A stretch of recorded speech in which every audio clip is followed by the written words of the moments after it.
Overall, how was camp and preparation going into the season? Longer than usual.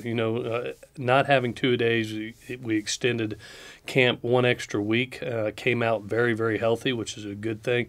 Thought we developed our young players, both those kids that had redshirted and incoming freshmen, brought them along to where I think they're ready to go perform in their opening game. It's always different going into the Coliseum and seeing how they'll react, but a very productive training camp and a healthy training camp, thank goodness.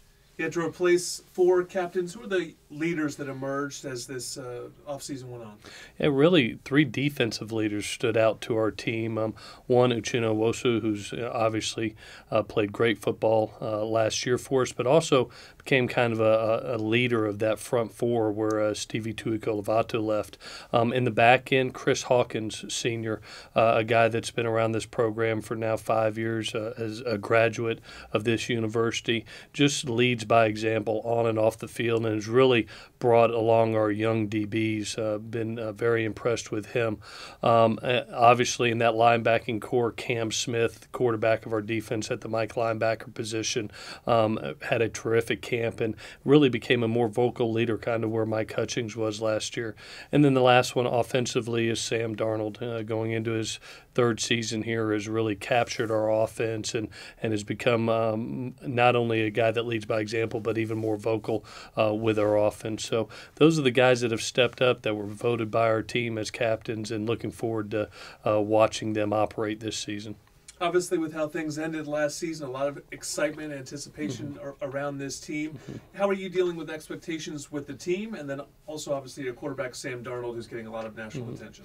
We welcome the expectations. That's why we came to USC. We understand that we're here to win Pac-12 championships and national championships, and we don't see it as an obligation. We see it as an opportunity, and that's what USC is about. Is about excelling at the highest level, creating our standard of excellence that we perform to each and every game. So we look forward to the start of the season and welcome the expectations that come along with it. And how about for your quarterback? For the QB, obviously, the thing I appreciate about him most, even though everything's going on around him, he doesn't change a bit. From his humility to his humbleness, the way he leads, the way he operates and functions, nothing has changed. He said right after the Rose Bowl, he's not going to change for anything, and you know what? He hasn't won out. His work ethic, being a student of the game, trying to be a master of his craft, I've really been appreciative of having the opportunity to coach this young man. And just previewing this team, what do you see so far in terms of your offensive identity, your strengths, and areas that you still need to work on there? Yeah, I think it's going to be really important for us offensively to stay balanced right off the get-go. I see the stable of running backs that we have right now, and a lot of maturity there, with a Ronald Jones and a Ced Ware. Now to introduce Vi in there into Stephen Carr.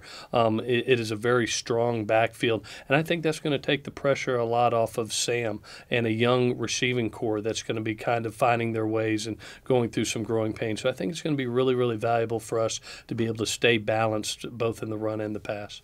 How about on the defensive side? On the defensive side, I just see us so much farther ahead of where we were a year ago, second year in the system under Clancy. I just see quicker communication. The kids are playing faster. They know what's expected of them at each position. And a lot of those guys are back, So it was a very productive camp for our defense. They are the rock of our team. Defense wins championships, and they're in a really good place right now. I look forward to watching them in the opening ball game. What do you see from Western Michigan as you start to break them down? A very confident team, a team that won 12 games last year and has a lot of those pieces back. I'm very impressed by both their tailbacks in Franklin and Bogan.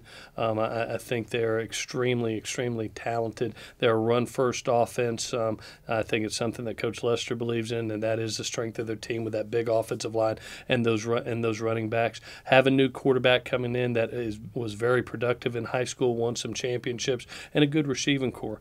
Defensively, definitely the rock of their football team. A lot of people back, one of the better linebacking cores we may face all year, and a really talented corner in Darius Phillips. So it'll be a challenge for us, and as usual in college football, you better bring your A game or you're going to get your butt beat. Well, finally, you guys have a chance to hit somebody else. What's the excitement and anticipation like around the team in that locker room right now? We're all antsy. Having this extra week of camp, it felt like we were supposed to be playing last week, and we're just excited. And we're excited for the opportunity to go represent SC and to have the chance to go play a very talented Western Michigan team and be able to see where we are as a football family. Thank you, Coach. Good luck this week. All righty, guys. Fight on.